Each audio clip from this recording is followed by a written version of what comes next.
భోగభాగ్యాల భోగి అందరి జీవితాల్లో వైభోగాలను నింపాలని ఏలూరు ఎమ్మెల్యే బడేటి చంటి సతీమణి బడేటి మీనా ఆకాంక్షించారు. ఏలూరు ఓవర్బ్రిడ్జ్ సమీపంలోని ఫ్లాష్ కార్యాలయం వద్ద సోమవారం ఫ్లాష్ సంస్థ త్రిశూల్ యోగశాల సంయుక్త ఆధ్వర్యంలో అగ్ని ఆరాధన పవిత్ర భోగి పర్వదిన వేడుకలను ఘనంగా నిర్వహించారు. ఈ వేడుకలకు ముఖ్య అతిథిగా హాజరైన బడేటి మీనా అగ్ని ఆరాధన కార్యక్రమంలో పాల్గొన్నారు. చిన్నారులకు భోగిపళ్లు పోసి నిండు నూరేళ్లు ఆయురారోగ్యాలతో వర్ధిల్లాలని జీవించారు. ఈ సందర్భంగా బడేటి మీనా మాట్లాడుతూ ప్రజలంతా సంతోషంగా సంక్రాంతి పర్వదినాన్ని జరుపుకోవాలని ఆకాంక్షించారు.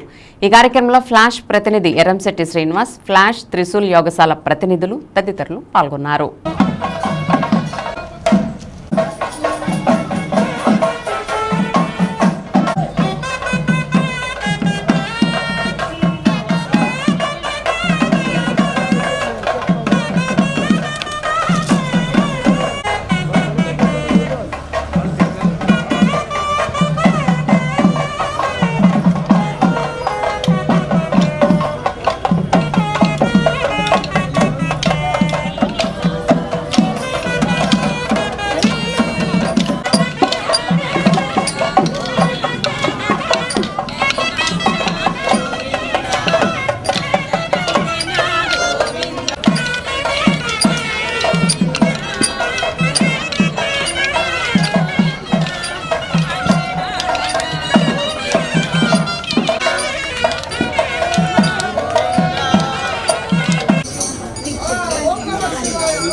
జై శ్రీరామచంద్రమూర్తికి